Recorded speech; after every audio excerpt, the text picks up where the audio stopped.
Cat 2013 में मुझे verbal ability में 66 परसेंटाइल आया था। फिर मैंने करियर लॉन्चर ज्वाइन किया था, जहां पे एक इंग्लिश टीचर थी जिन्होंने मेरा पूरा वर्बल एबिलिटी का सीन ही को चेंज कर दिया है। Thanks to her, she was the editor in chief in Harper Collins. उन्होंने जो फ्रेमवर्क हमें सिखाया था, उसी के बलबूते पे मैं 99.8 परसेंटाइल ला पाया था। वही फ्रेमवर्क मैं आज आपके साथ शेयर करने वाला हूं। So let's dive into reading comprehension.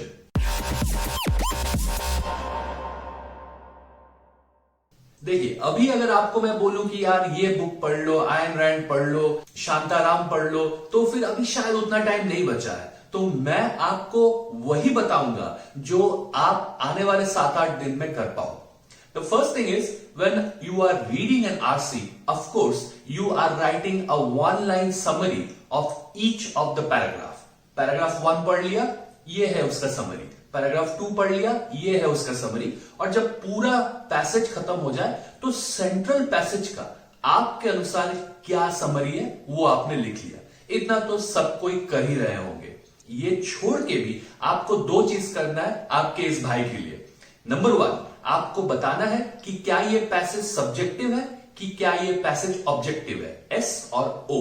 Subjective मतलब ऑथर जो कहना चाहता है वो उसने कहा है, बट उसका ऑपोजिट साइड उसने नहीं रखा है। मान लीजिए India is a super power, तो उन्होंने बोला कि इंडिया का जो करेंसी है वो बाकी देश भी यूज कर रहे हैं, इंडिया का ग्लोबल स्टैंड में बहुत इज्जत है, गल्फ कंट्रीज, यूएस, कोई भी बड़े बड़े कंट्रीज सब इज्जत करते हैं, इसलिए इंडिया सुपर पावर है। सब्जेक्टिव। ऑब्जेक्टिव मतलब क्या, उसने कुछ पॉजिटिव पॉइंट्स भी रखे हैं, उसने कुछ नेगेटिव पॉइंट्स भी रखे हैं, एंड देन फाइनली उसने अपना कोई रवैया रखा होगा। सब्जेक्टिव और ऑब्जेक्टिव आपको समझ में आ गया। फिर what is the degree of the subjectivity. अगर एकदम ही इंसान प्रो है कि नहीं इंडिया तो सुपर पावर है ही, क्या है वो डिग्री ऑफ कॉन्फिडेंस, उसके अनुसार आप एस को और स्ट्रॉन्ग कर दीजिए कि नहीं ये ऑथर तो मिट चुका है, एस एस एस डार्क कर दो एस को। ऑब्जेक्टिविटी में भी सेम, दोनों साइड उसने रखा है, बट उसने इस स्टैंस को पूरा सपोर्ट किया है। Objectivity max. तो डिग्री ऑफ सब्जेक्टिविटी और ऑब्जेक्टिविटी आपने देख लिया। फाइनली क्या ऑथर पॉजिटिव है, नेगेटिव है कि न्यूट्रल है। देखिए, सब्जेक्टिव अगर आप रहेंगे तो न्यूट्रल तो आप नहीं रहेंगे, आपका एक साइड होगा। ऑब्जेक्टिव अगर आप रहे तो आइदर आप पॉजिटिव होंगे या फिर आप नेगेटिव होंगे। इतना आप अगर लिख लेंगे तो आई एम वेरी श्योर जब आप क्वेश्चंस अटेम्प्ट करेंगे और आंसर्स को एलिमिनेट करने का खोजेंगे तो दीज 2 एडिशनल पैरामीटर्स, टोन क्या था और डिग्री ऑफ कॉन्फिडेंस क्या था उस टोन का, उससे आपको ऑप्शन एलिमिनेट करने में बहुत मदद होगा। एंड अगर आप ऑप्शन सही खोज रहे हो so that is not the way to go. आपको ऑप्शंस एलिमिनेट करने हैं। कभी भी ऑप्शन ए बी में पड़ा और बी ही सही है, नहीं, सी डी और ए क्यों गलत है उसको बताओ पहले, और तब जाके बोलो कि हाँ बी ही आंसर है। Next thing is the BEN method. This is a method by which you must eliminate option. B stands for broad. आपका एक सेंट्रल मैसेज आपका पैसेज से निकला है। मान लीजिए वो सेंट्रल मैसेज है कि सारे जो प्लैनेट है वो सन के अराउंड घूमती है, और आंसर का एक ऑप्शन है वो कहता है कि सारे सेलेस्टियल बॉडीज जो है वो सन के अराउंड घूमती है। देखिए, इसका स्कोप बढ़ गया। बात हम लोग प्लैनेट का कर रहे थे, अब सारे सेलेस्टियल बॉडीज का बात आ गया, मतलब स्कोप बढ़ा दिया आंसर ने, तो ये आंसर नहीं हो सकता। ये क्वेश्चन जैट में आया हुआ था और ये गलती मैंने किया था, इसीलिए मैंने इसको यहां पे रखा है। नेक्स्ट, ए मतलब कुछ बहुत ही एलियन कॉन्सेप्ट लाके जोड़ दिया है। सेंट्रल मैसेज है कि जनरली मेन काम होते हैं, इन्होंने घुसा दिया है कि मेन काम होते हैं क्योंकि उनका लंग बड़ा होता है तो उसमें ऑक्सीजन जाता है तो बहुत सांस लेते हैं तो इसलिए काम रहते हैं। ये तो कुछ अलग ही जोड़ दिया है उसने।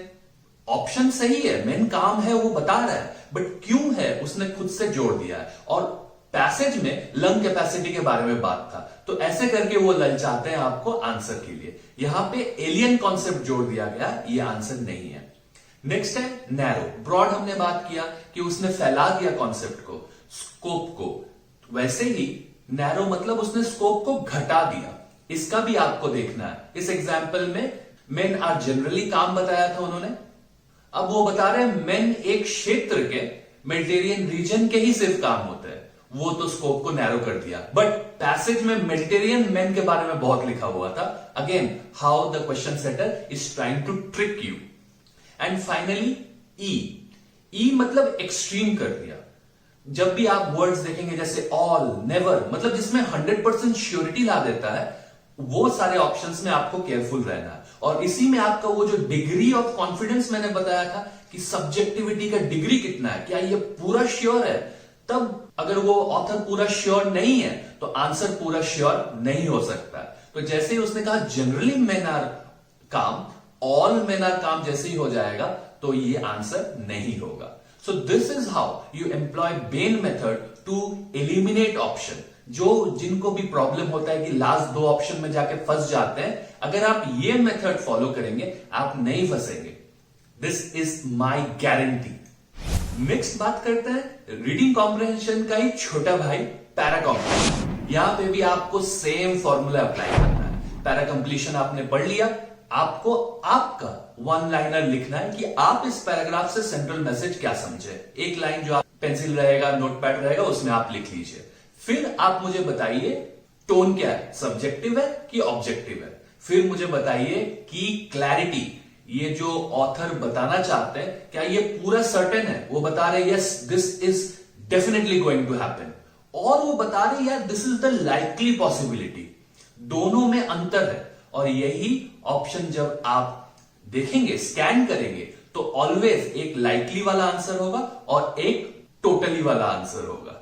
सो you have to eliminate one based on the research, subjectivity, objectivity that you did first. And then क्या करना है, बेन मेथड वापस से फॉलो करना है। ब्रॉड है कि नैरो है कि एलियन है कि एक्सट्रीम है, ऑप्शंस निकालो और आगे बढ़ते जाओ। अगर आपको यह वीडियो अच्छा लगा तो मैं बाकी 2 पार्ट जो वीए का है उस पर भी बनाऊंगा। आप मुझे कमेंट में बताइए।